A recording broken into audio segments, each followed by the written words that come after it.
বুঝছো, ওখানে যেটুকু আছে ওইটুকুই যদি তুমি নাও, কথা বুঝছো? এরা সবাই তাফসিরের দ্বারা প্রভাবিত, বুঝছো? এনারা যারাই তর্জমা করেছেন এনারা এদের বেসিক ধরেছেন তাফসির। হ্যাঁ হ্যাঁ, এই সমস্ত কারণেই অর্থ বদলে যায়, অনেক দূরে চলে যায়, জিনিসটা তার জায়গা থেকে দূরে চলে যায়।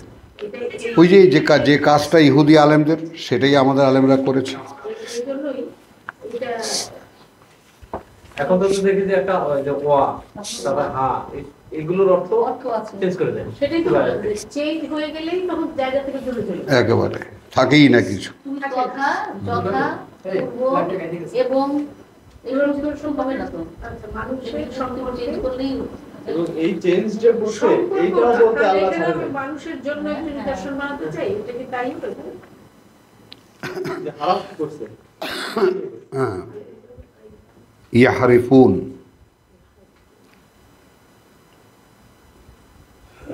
বুঝে গেছি ঘুমিয়ে গিয়ে সকালে ভাইকে একটা প্রশ্ন করলে আমি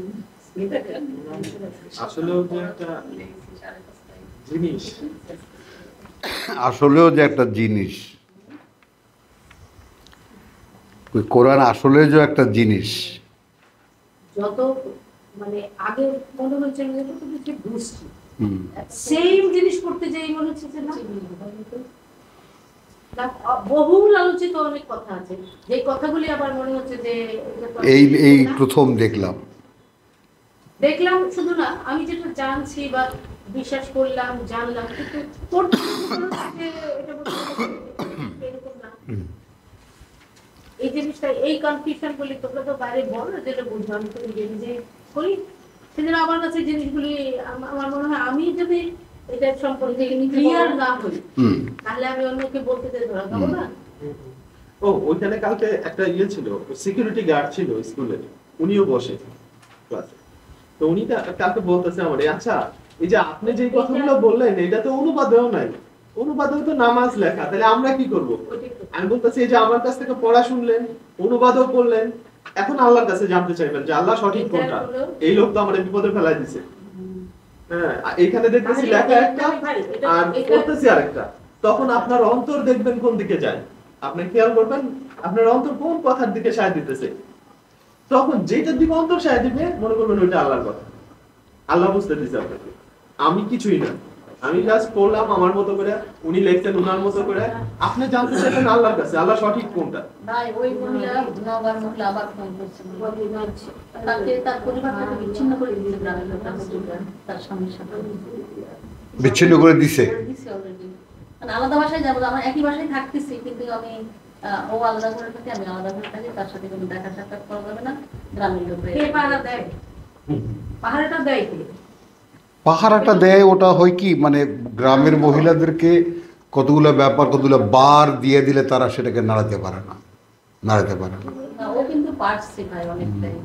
ও হুজুরদের কাছে নিয়ে গিয়ে বলেছে যে দেখেন এই যে তর্জমা আমি বলছি, এখানে সূরা নিসার 23 নম্বর আয়াত, এখানে যেই যে রিলেশনের সাথে রিলেশন করা যাবে বলা হয়েছে, এটার মধ্যে তো আমারটা পড়ে না, তাহলে আপনারা এটা নিয়ে গন্ডগোল করছেন কেন? কারণ তোমার স্বামী আছে না, স্বামীকে বলো তুমি কাজটা, তুমি হুজুরদের বোঝাচ্ছ কেন?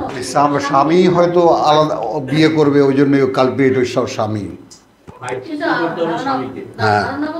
বলতে পারে না, তোমার স্বামীকেই বলো, তোমার স্বামীকেই বলো না, তোমার স্বামীকে তুমি বুঝাও, বুঝে তোমার নিজের আন্ডারস্ট্যান্ডিং করে থাকো।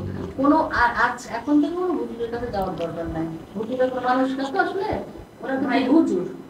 আমি আমার আসল প্রশ্নে কিন্তু আমি যাইনি ভাই, ওনার প্রবলেমটা কি কোন রিলেশনশিপে বিয়ে সাইড ছিল না নির্বাচশালা। আল্লাহ বলছে যেগুলো আগে ঘটে গেছে তো গেছে, জানার আগ পর্যন্ত, ওটা খালি আমরা না ওই ক্লজেও লাগে না, এটা তো কোনো কোথায়, এটা কোথায় কত দূরের সম্পর্ক। আমার আকাশেরটা শুনেছে, খালতো ভাই মামাতো ভাই দাদাতো বন্ধু কত বিয়ে করা যাবে না, তোমার বিয়ে হয়েছে কোন হুজুরে বলেছে জিম কেটে নিও, সে নিজে তো মন্দির আল কাবের যে কথাটা বলছে তো বুঝেছে। এইটা শোনো, এগুলোকে তোমরা খুব খারাপ চোখে দেখো না, এগুলো ভালো লক্ষণ। ওই 253 পড়ো, তাহলে বুঝে যাবা কথাটা, বুঝছো? বিতর্ক যত হবে অত সত্যটা বেরিয়ে আসবে। আসলে বিতর্ক হচ্ছে না এখন, তাহলে এই যে কোরআন সঠিক সমাধানটা দিবে, তার মানে কোরআন ইজ এ সাবজেক্ট নাও, এটা এখন সামনে চলে আসছে, ব্যাস এটাই আমাদের জন্য সুখবর। কথাটা বুঝছো? এখন সঠিকটা যে দিতে পারবে, সঠিকটা মানুষ নেবে।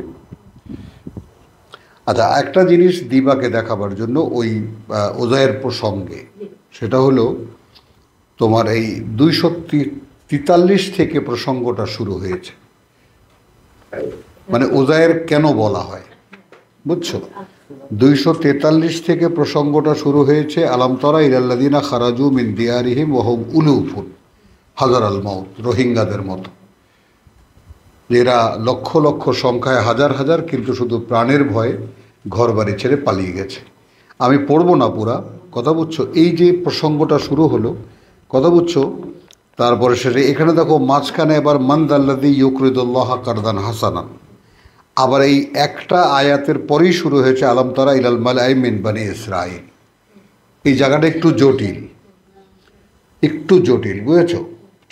চলছে কিন্তু ইনফাক ফি সাবিলিল্লাহ, কথা বুঝছো? সালাতের ব্যাপারটা, তালাকের ব্যাপারটা এসে শেষ হয়েছে 241-এ, হ্যাঁ 241 বা 242-এ এসে, তারপর শুরু হয়েছে এই বনি ইসরাইলদের প্রসঙ্গ। সেইখানে আবার কেন প্রসঙ্গ শুরু করলো? সেখানে বদর যুদ্ধের একটা প্রস্তুতিমূলক কালেকশন, যে এই সময় আল্লাহ টাকার দরকার, রসুলের কে দেবা, এরকম একটা কথা সেট করা হয়। তারপরে এখন সেই বনি ইসরাইলের নেতাদের কাহিনী, তারপরে ও কাল আলহুম নবী ইউহুম, কথা বুঝছো? এই যে নবী, এখন এই নবী কে, এর কোনো নাম নেই, কিন্তু 247-এ যে নবী, সেই নবীর কোনো স্পেসিফিক নাম নেই। আবার দ্বিতীয় পরবর্তী আয়াতও কাল আলহুম নবী ইউহুম, বুঝেছ? সেই নবীর সঙ্গেই চলছে তারা, কথা বুঝছো? ওয়ালাম্মা বারাজু জালুত ফাহাজামু তিলকার রসুলু, এখানে এসে এই বার্তাবাহকদের কথাটা, এখানে এসে আবার সবাইকে রসুল বলা হচ্ছে, হলো। আবার দেখো 54-তে এসে ইয়া আইয়ুহাল্লাযীনা আমানু আনফিকু মিম্মা রাযাকনাকুম, বুঝছো? ব্যয় করো। বা এখন এই ব্যয়টা নিয়েও প্রশ্ন অনেক, যে এই ব্যয় মানেটা কি, আমরা যেটা খুঁজতে চাই, আমরা যেটা খুঁজছি এখন, তো খুঁজেছি, রেজেক খুঁজছি, এবং ইনফাক আমরা খুঁজে পেতে চাই, যে ইনফাক বলতে আসলে কি বোঝায়।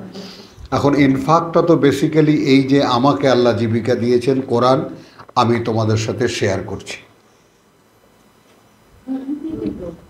এই তাওয়াসি বিল হক তাওয়াসি বিস সাবর। আমার কথাটা মূল প্রিন্সিপালটা কোত্থেকে ধরবা, গবেষক বা আমাদের যারা এক সময়কার নেতা ছিলেন, ইমাম বলতাম আমরা, ইমাম শাফি একটা সুন্দর কথা বলেছেন, যে সূরা আসর অবতীর্ণ হওয়ার পর কোরআনের আর কোনো অংশ যদি অবতীর্ণ নাও হতো, তাহলে মানুষের হেদায়েতের জন্য যথেষ্ট ছিল।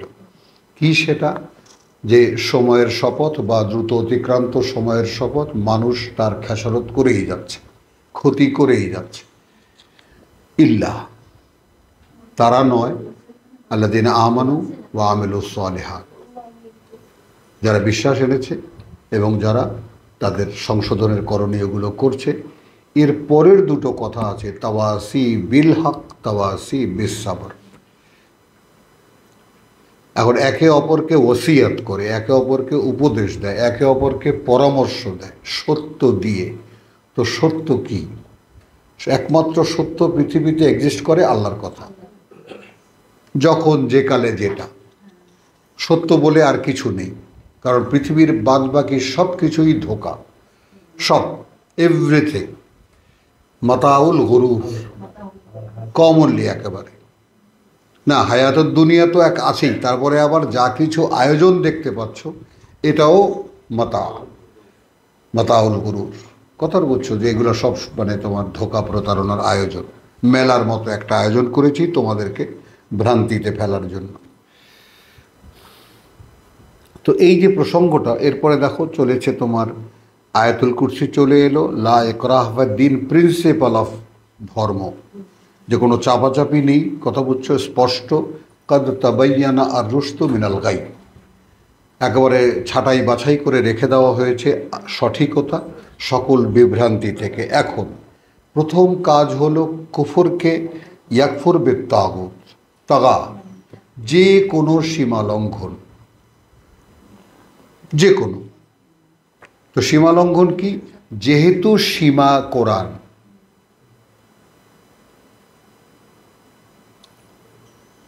কথাটা বোঝো, যেহেতু এগুলো সব ফাইনাল করে নাও জিনিসগুলো। তুমি যে বললো না যে আমি না জানলে, কথা বুঝছো? তো প্রিন্সিপাল কিছু কথা আছে যেগুলো তোমার একেবারে ফাইনাল করে নিতে হবে তোমার নিজের কাছেই, কথা বুঝছো? সেটা হলো যে ওই যে তোমার তওবার যে 93-তে যেটা আছে, 97-তে,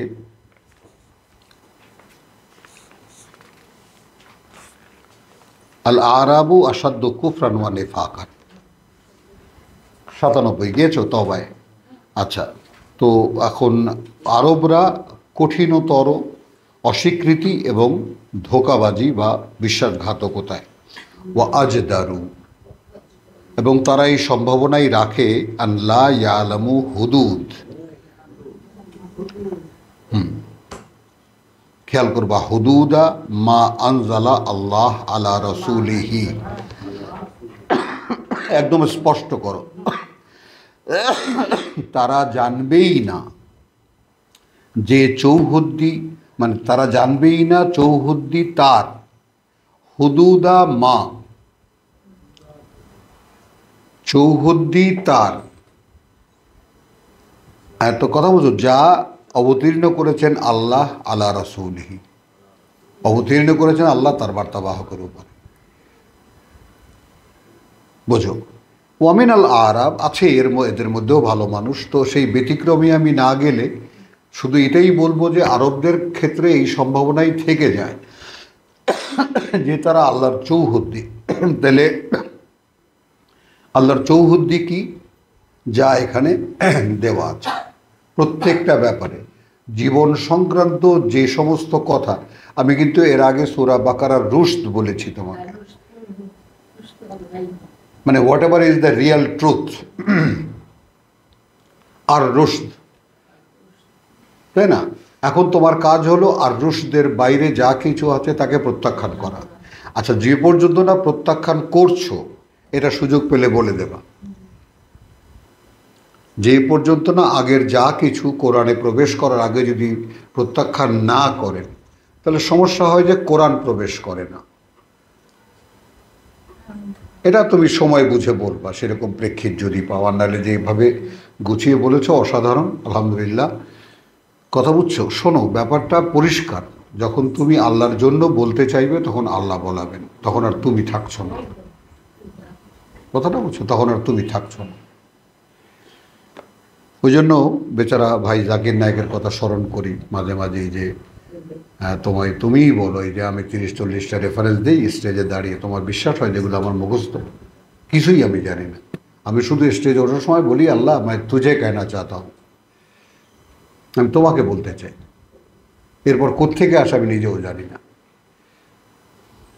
বুঝছো? তো এইটা ওহির খেলা আর কি। আসলে একটা মানুষ যখন সত্যিকার অর্থেই নিজের জন্য, যে তার মানে মজুরিটা সে আল্লাহর কাছে চায়, যে প্রভু যদি এই কাজের কোনো মজুরি থেকে থাকে, সওয়াব থেকে থাকে, তো তারটা আমি তোমার কাছ থেকে নেব, এই পৃথিবীর কারো কাছ থেকে নেব না, বুঝছো?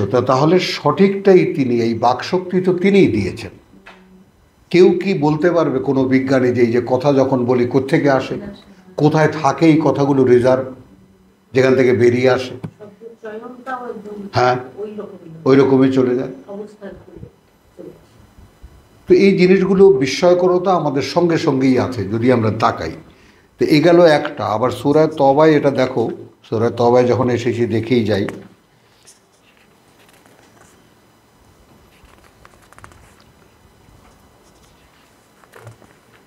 তোমার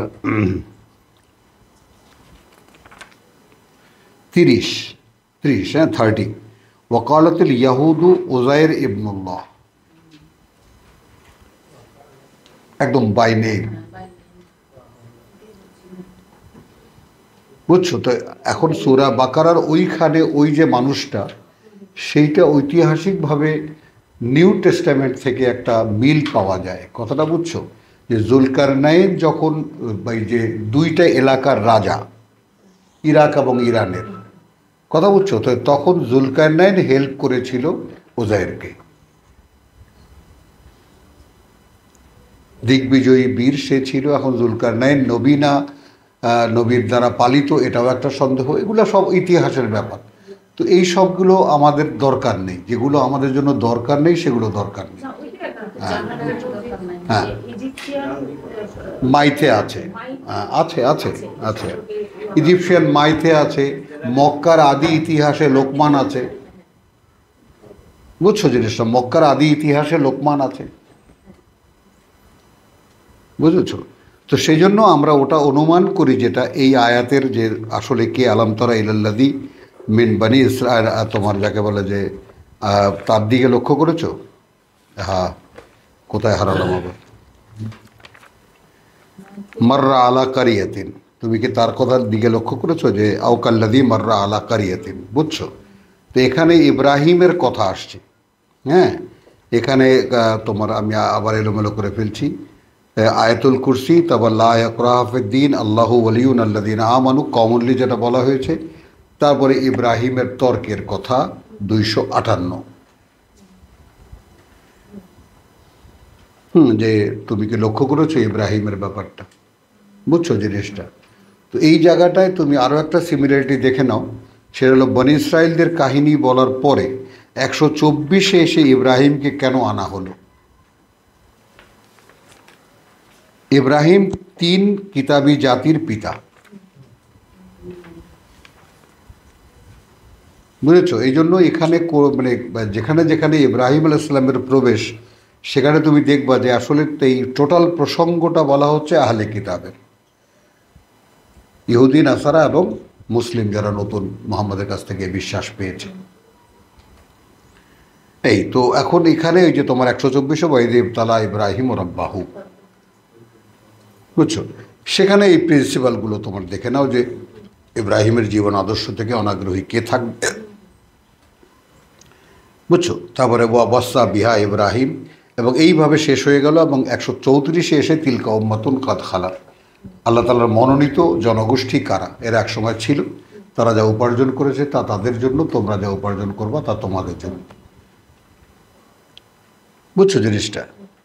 এই কিন্তু এরা দাওয়াত করছে হও, এই যে ইহুদি হও অথবা নাসারা হও 135-এ। তো এই টোটাল প্রসঙ্গটা মানে তোমার ইয়াতে ইনফাক ফি সাবিলিল্লাহ প্রসঙ্গে আসার আগ পর্যন্ত টোটাল বিষয়টা ঘুরপাক খাচ্ছে বনি ইসরায়েলকে নিয়ে, বুঝছো জিনিসটা? যেহেতু তাদেরকে বেশি বেশি করে ডাকা হচ্ছে যে তোমরা ওলা তাকুনু আউওয়ালা কাফিরিন বিহি, তোমরাই এই কিতাবকে, কারণ তোমরা কিতাব চেনো, তোমরাই প্রথম প্রত্যাখ্যানকারী হয়ে না এই কিতাবের। তোমরা আল্লাহর ভাষা, আল্লাহ কীভাবে ওহী করেন, এই সব ব্যাপারগুলো তোমাদের জানা আছে। যারা জানে না তারা ডিনাই করলে এক কথা, মক্কার লোকেরা ডিনাই করে। আবার মক্কার লোকদেরকে একত্রিত করা হয়েছে কেন? ওই জন্যই ওই 124-এ এসে যে মক্কার লোকেরা আল্লাহকে মানত, ইব্রাহিমকে মানত, ইসমাইলকে মানত, কিন্তু আল্লাহর যে কোনো কিতাব আছে এটা মানত না, যে কারণে মুহাম্মদকে তারা গ্রহণ করেননি। হ্যাঁ, 3000 বছর আগে। তো সেগুলো তো বিলুপ্ত হয়ে গেছে টোটালি, ওগুলো তো আল্লাহ সংরক্ষণ করেননি।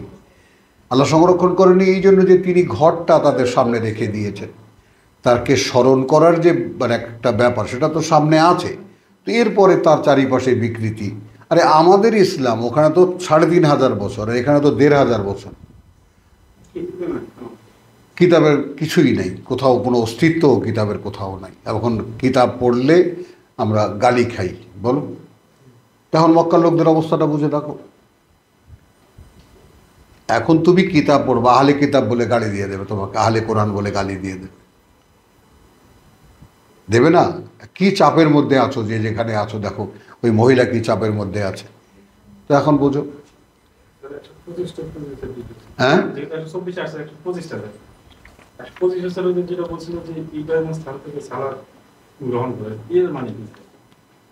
125-এ না না না, ওখানে সালাদ গ্রহণ করা মানে ইব্রাহিম যা যা ত্যাগ করেছে কথা বুঝছো? 124কে বুঝতে হলে তোমাকে ওই 130কে বুঝতে হবে,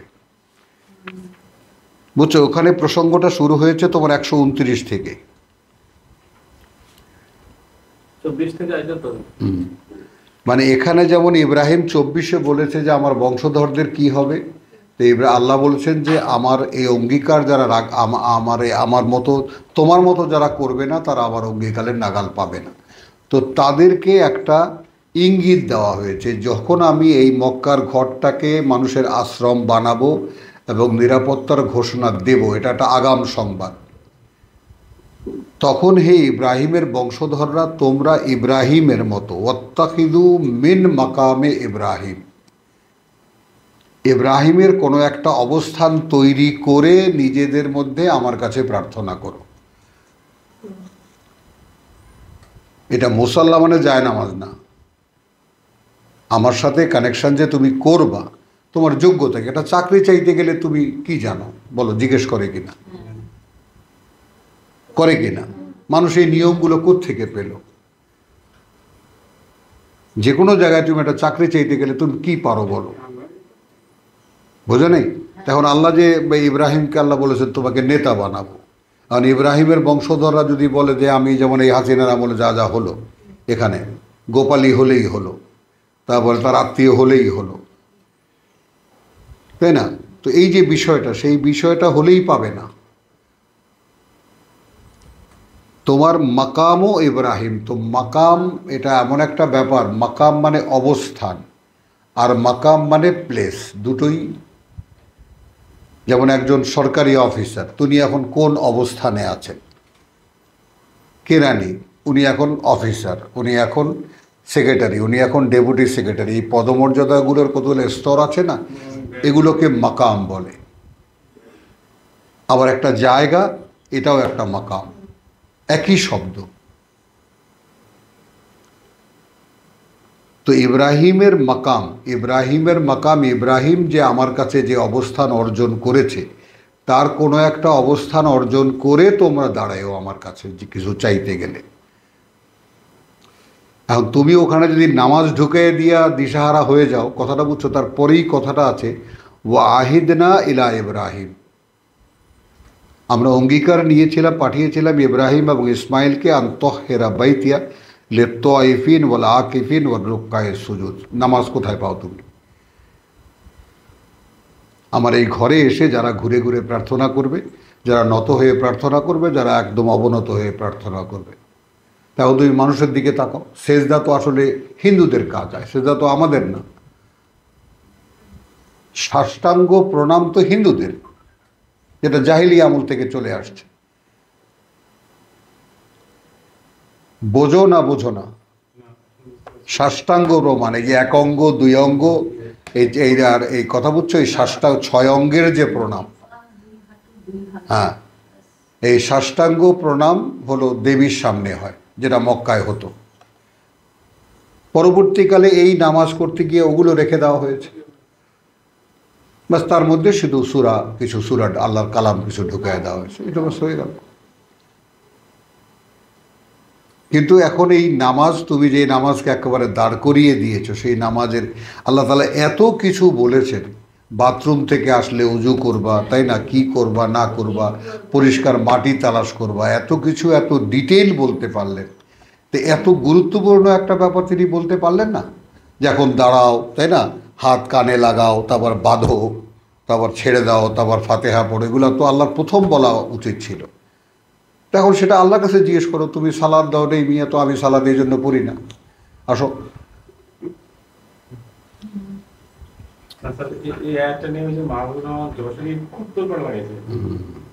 এইগুলো কতগুলো আমি এখন কি করবো আর কি, খুব একটা বিচ্ছিরি শব্দ মুখে আসছিল, কথা বুঝছো? এইগুলো ওয়াজের ব্যাপারী, কথা বুঝছো? এই ব্যাপারীদের কথা শুনে মাথা খারাপ করা করে কিছু নেই। কালকে আমরা একটা আয়াত বললাম না যে আল্লাহ কি সর্বোত্তম বিচারক নন? তাইলে তিনি যদি সর্বোত্তম বিচারক হিসেবে আমরা বিশ্বাস করি তাকে, যে জিনিস তিনি দেন নাই সেটার জন্য যদি উনি আমাকে বিচারের সম্মুখীন করেন, তাহলে তো ধরা উনি। এবং এই আয়াত আমি ভুলে গেছি, এই আয়াত তোমাকে দেখাতাম যে কোরআন নাজিলের সময় বলতো এটা কি ওটা কি, তখন বলছে লা তাসআলু, জিজ্ঞেস করো না। কারণ জিজ্ঞেস করলে যদি আল্লাহ মায়েদার 101 আল্লাহ, এই আয়াতটা দেখো, যদি দিয়ে দেই তখন তোমাদের কষ্ট হবে। ইয়া আইয়ুহাল্লাযীনা আমানু লা তাসআলু আন আশিয়া, এমন কোনো জিনিসগুলো সম্পর্কে, এমন বিষয়গুলো সম্পর্কে জিজ্ঞেস করে বসো না। খেয়াল করবা।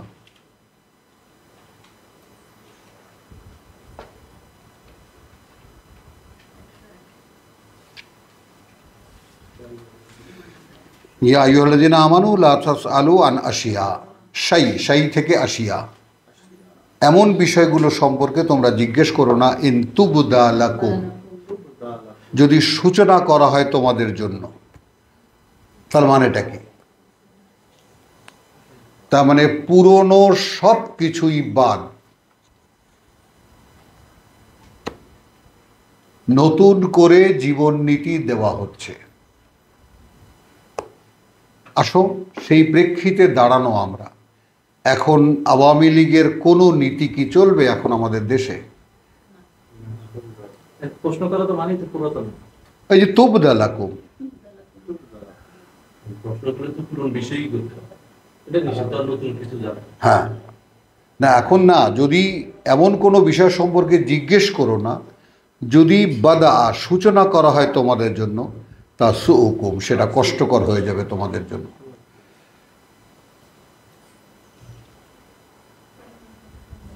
আমার কথাটা কি বোঝো? মানে কোরআন যখন অবতীর্ণ হচ্ছে, তার মানে হলো মানুষের জন্য জীবন বিধান সর্বৈব সম্পূর্ণভাবে নতুন করে দেওয়া হচ্ছে। এখানে পুরনো কিচ্ছু থাকবে না। আমি তোমার বাকারার যে আয়াত দেখালাম, আয়াতুল কুরসির পরে কি দেখালাম?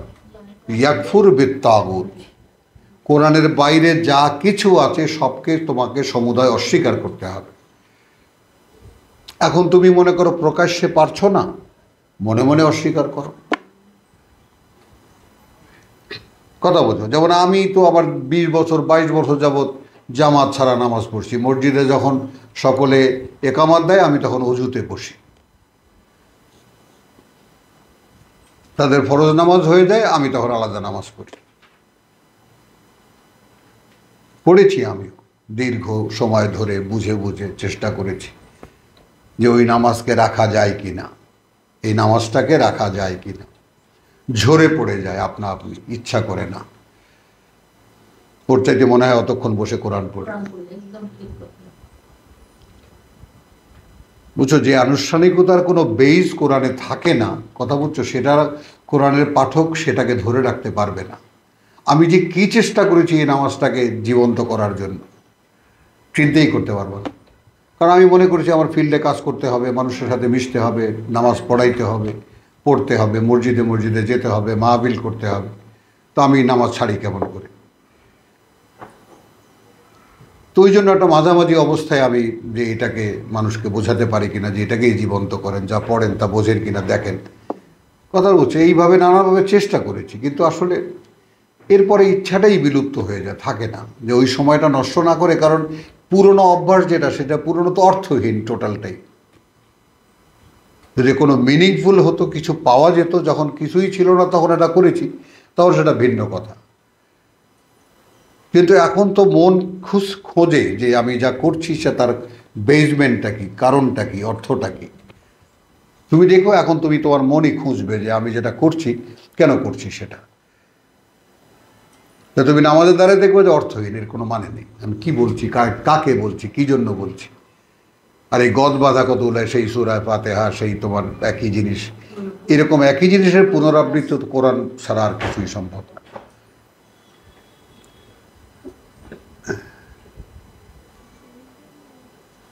বুঝছো কথাটা? তাহলে আমরা মানে সূরা মায়দা, তো ইয়া আইয়ুহাল্লাযীনা আমানু লা তাসআলু আন আশিয়া ইন তুবদা লাকুম, এই বাদা শব্দটিকে নাও, যদি এখন সূচনা করা হয় তোমাদের জন্য। তার মানে কি? It's a new start. Quran is a new start for new এরা, একটা নতুন কালের জন্য, নতুন যুগের জন্য একটা নতুন সূচনা। এবং এখানে যা বলা হয়েছে শুধু তাই মান্য, তাই গণ্য, এর other than that nothing is there to be obey that, সেটাকে ফলো করার বা সেটাকে গণ্য করার যে কি কিছুই নেই। যাবা তাহলে ওই পুরোনোটা থেকে যাবে, নতুন প্রবেশ করবে না। তুমি এখন এই যতটুকুই কোরআন তুমি সামনে পড়েছো, তুমি একটা কথা ভাবো তো, এই গোটা কোরআন তোমার জীবনের চর্চায় আনা, এটা তোমার জীবন বাকি যেটুকু আছে তা দিয়ে সম্ভব? তাহলে এই পুরনো নিয়ে এত মায়া কান্না কেন বলো? হ্যাঁ, আমরা আপনাকে 17 বছর দেখেছি, আপনি কিছু করেননি, সরেন। এই তো আমরা 1500 বছর দেখেছি, এই ধর্ম কিছুই করতে পারেনি। আমরা শ্রেষ্ঠ জাতি, খালি শুনেছি। আমরা শ্রেষ্ঠ জাতি, পৃথিবী শাসন করার কথা, আমাদের মানুষকে, পৃথিবীর সকল মানুষকে আমাদের চালাবার কথা, এগুলো শুধু শোনা কথা, এর কোনো বাস্তবতা আমরা দেখিনি। তো যারা একদিন যাবৎ করেছেন, আমরাও করেছি, সরেন এখন। হ্যাঁ, আমরা শ্রেষ্ঠতা খুঁজে পেয়েছি, এখন আমরা এটা শিখব, এটা অনুশীলন করব, আল্লাহর কাছে সাহায্য চাইব, তিনি আমাদেরকে চালালে আমরা আবার সেই বিশ্ব জয় করব। তো এইখানে পুরনো নিয়ে ভাবার কোনো কারণ নেই। আর এই নামাজের জন্য, এই পচা নামাজের জন্য এত মায়া কান্না করার কোনো কারণ নেই, কারণ এগুলো মানুষকে বিভ্রান্ত করে। এবং এই নামাজ এমন একটা জিনিসকে দাঁড় করানো হয়েছে, কথা বুঝছো, আসসালাতু ইবাদুদ্দিন, ধর্মের খুঁটি। বুঝছো কথাটা? বড় বড় কথা বলে এটাকে দাঁড় করানো হয়েছে, যেটা আসলে নাথিং, কিচ্ছু না। বুঝছো? যে কোরআনে আল্লাহ বলেছে যে লা তাকরাবুস সালাত, তা সালাত মানে কি? সালাত মানে হলো আমার সাথে সংযোগ স্থাপন, যোগাযোগ স্থাপন, আমার সাথে মিলিত হওয়ার চেষ্টা করা। নামাজ তো আল্লাহর সাথে মিরাজ। হ্যাঁ, বলে নামাজ আল্লাহর মিরাজ। তো মেরাজ কই হলো? তোমার মেরাজ হয় নামাজে? তো এটা করবা কেন তুমি? এটা করবা কেন তুমি বলো? হ্যাঁ, তারপর না, আমি সেই বড় বড় মাহফিলে বলেছি যে আল্লাহ কোরআনে বলছেন আকিমু আস-সালাত, আর আপনারা বলেন পড়ো নামাজ। তো নামাজ পড়ো এই কথা তো কোরআনে কোথাও পাই না, আমি কি করব বলেন? ইকরাউস সালাত তো নাই কোথাও, ইকরাউল কিতাব আছে। তো ইকরাউল কিতাব হলে তাহলে কি মানে কি? ইকরা, পড়ো, তাই না? কি পড়ো? কিতাব পড়ো। এখন আপনারা বলছেন নামাজ পড়ো, তো নামাজে তো পড়ার কিছু নাই। নামাজে যা কিছু পড়ার আছে সেটা অর্থহীন, যার অর্থ আপনিও বোঝেন না। তো আপনি যেহেতু বোঝেন না, আল্লাহ বোঝেন না, যে আপনি কি কইতেছেন। নামাজে দাঁড়াও। এখন না, তুমি তোমার ইকরা, তুমি নাও, নামাজ পড়ো, নাও সেটাকে তুমি, তার মানে কোরআন পড়ো, যেটা তোমার সাথে আল্লাহর সম্পর্ক স্থাপন করবে। এটা তো খুব জটিল কিছু না। আর তুমি যে নামাজ বানিয়েছো, সে নামাজ শব্দটাই একটা ফার্সি শব্দ। কোথায় আছে নামাজ বলো? তুমি জোর করে বলছো সালাত মানে নামাজ, তুমি জোরাজোরি করছো। আর কোরআনের যদি কোরআন মানতেই হয়, তার প্রত্যেকটা শব্দকে মানতে হবে তোমার, প্রত্যেকটা শব্দ যেভাবে যে কারণে বলা হয়েছে তাই। বলো দিবা, বলো। এটা গেল উজাইরের ব্যাপারটা, তাই না? আচ্ছা, এটা তো আইনালিল্লাহ, দেখো এই আয়াত সম্পূর্ণ করিনি। তাহলে যদি সূচনা করা হয় তোমার জন্য, তা সুকুম, সেটা কষ্ট দেবে তোমাদেরকে।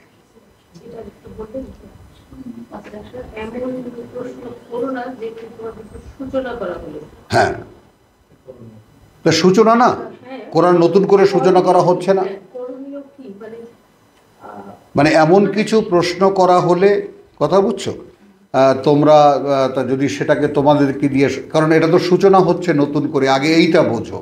মানে তোমরা আগের কালে যা কিছু করতা, যেমন ও একটা কথা বলেছে যে আগে যা করেছো তো করেছো, ওটা নিয়ে আমি ধরছি না, কিন্তু এখন তো নতুন করে একটা জীবন নীতি দেওয়া হচ্ছে। এখন এই সময় যেটা নাজিল হচ্ছে, এই সময় যদি কিছু জিজ্ঞেস করো উল্টাপাল্টা, তাহলে হতে পারে তোমাদের আগ্রহ অনুযায়ী সেটা সিলেবাস করে দেওয়া হবে। আর যদি সিলেবাস করে দেওয়া হয়, তখন তোমরা বিপদে পড়বা। ওইভাবে লেখা ওই যে যেমন আমি বলছি, দেখো আমি এখন পড়ে শোনাচ্ছি তোমাকে একই আয়াত। ওয়াইন তাস আলু আনহা,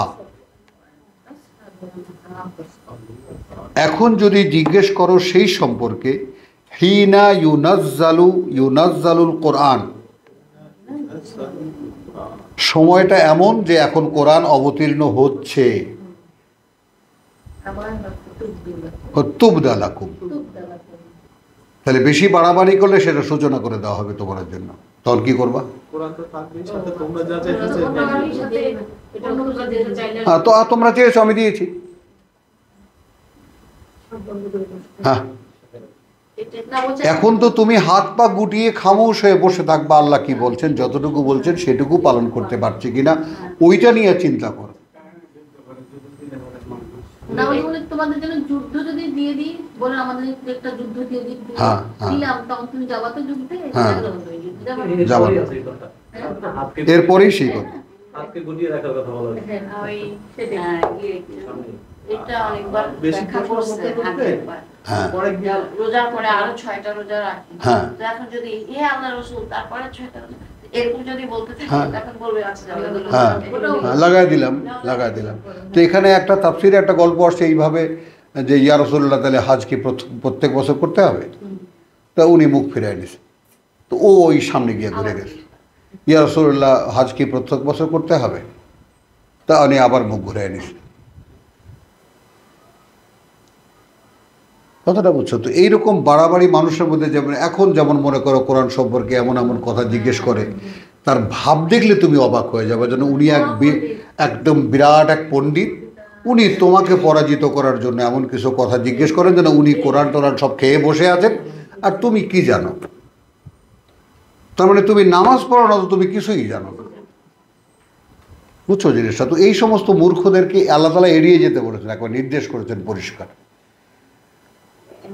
কথাটা বুঝছো যে এদেরকে এড়িয়ে যাওয়া। হ্যাঁ, আমি দিদার সাথে কন্টেস্টে এসে ওই লোকটা আবার নিজেই এই ধর্মের মধ্যে চলে আসবে, আর এটা তো কঠিন, যেটা আমি জানতে পারি না। আচ্ছা, এখানে দেখো 106, কাদ সাআলাহা কওমুন মিন ক্বাবলিকুম,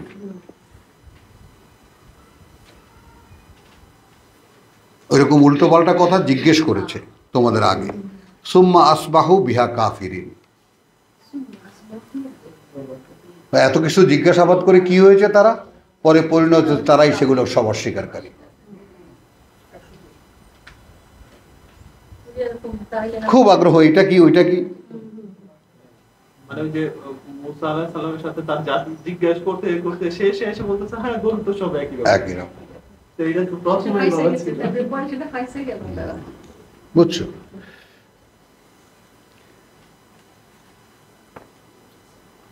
তো এইটা একটা জটিল সময় আমাদের, যে যেহেতু একটা কোনো নমুনা মানুষ আমাদের সামনে নাই, আল্লাহর মনোনীত কোনো মানুষ নেই, এখানে কিতাব থেকে আমাদেরকে উদ্ধার করতে হচ্ছে আসল সত্য।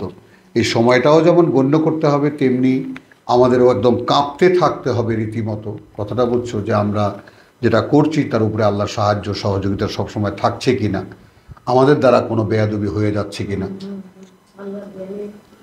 বুঝছো? আমি শেষ পর্যন্ত এই রহমতের যোগ্য হব কি না, এই করুণার পাত্র হতে পারবো কি না, এই বিনয়টা যেন তোমার মধ্যে সবসময় থাকে, তাহলে আর মিস গাইডেন্সের কোনো সুযোগ থাকে না। বুঝছো জিনিসটা? আর একটা কথা সবসময় মনে রাখবা, কোনো পণ্ডিতই করবা না। হ্যাঁ, জানবা মানুষজন জানে না, আকসারহুম লা ইয়ালামুন। তো একটা অজ্ঞ মানুষের সামনে তুমি তর্ক করতে যাবা? তোমার তো মায়া লাগা দরকার যে হারে এই মানুষটা জানে না। কথাটা বুঝ, যে কারণে আমি সারা জীবনেই চলে আসছি, আমার কোনো তর্ক বিতর্ক কারোর সাথে হয়নি, কারণ আমি, যিনি প্রতিপক্ষ হয়ে আসছেন আমি জানি যে আপনি জানেন না। তো আপনি বলেন, আপনি অসংখ্য কথা বলবেন, আমি বুঝবো, আমি জানি যে আপনি অনেকগুলো কথা বলবেন যার কোনো উত্তর আমার কাছে নেই, কারণ আমার উত্তর আমার কাছে তাই আছে যা কোরআনে লেখা আছে। এখন আমি অপশন দিয়েছি, আমি কোরআনে যা লেখা আছে অতটুকুই আমার দিন, অতটুকুই আমার ধর্ম, এর বাইরে কিছু নাই। কারণ আপনি যদি এর বাইরে থেকে তুমি চাও তা নেও, অসুবিধাটা কি? এখন তোমার বাইরে থেকে কখন নেওয়া যায় যে গোটা কোরআন আমি পালন করি, গোটা কোরআন আমি হুবহু অক্ষরে অক্ষরে আমি পালন করি, অনুশীলন করি, হ্যাঁ এরপরেও আমার কাছে অনেক সময়, আমার গায়ে অনেক শক্তি, তাহলে নাও, হাদিস নাও, ফেকা নাও, কত আছে। কোরআনের ধারে কাছেও নাই তুমি, নামাজ কোথায় পাইতে? তোমার মাথায় রক্ত চেপে যাবে তোমার। হ্যাঁ, তাহলে আমি তো নামাজ, তুমি নামাজ খোঁজো, আমি তো নামাজ খুঁজি না, কারণ আমি সালাত পেয়ে গেছি। আমি সালাত একেবারে মানে সহকারে, কাজ সহকারে, করণীয় সহকারে, সব সহকারে বুঝে গেছি। এখন তোমার নামাজ দরকার, কারণ তোমার হাদিস দরকার, কারণ তোমার গোমরাহি দরকার, তোমার ভ্রষ্টতা দরকার, তোমার হেদায়েত দরকার নেই আল্লাহ। তোমার দরকার তোমার মতামত চলে কিনা, তোমার পছন্দটা ঠিক দাঁড়ালো কিনা, এটা তোমার দরকার। ওটা তো আমার দরকার নেই। আমার দরকার আসলামতু লিরাব্বিল আলামিন। আমি সূচনা সোর্স খুঁজি, কি করে আল্লাহর কাছে আমি সমর্পিত হব। আর তুমি কি করে তোমারটাকে দাঁড় করাবা? তো এখন বলো, তোমার সাথে আমার সাথে কিভাবে মিলবে? বুঝছো কথাটা? এই জন্য বিশ্বাসীদের সাথে আসলে অবিশ্বাসীদের রাগ হয়, রাগ হবে তোমারও, কিন্তু প্রশ্ন হলো যে রাগকে গিলে ফেলতে হবে। অল কাজিমিন আল গায়েজ, আন্নাল ইমান থাকবে না। ক্রোধকে সম্পূর্ণ গিলে ফেলতে হবে।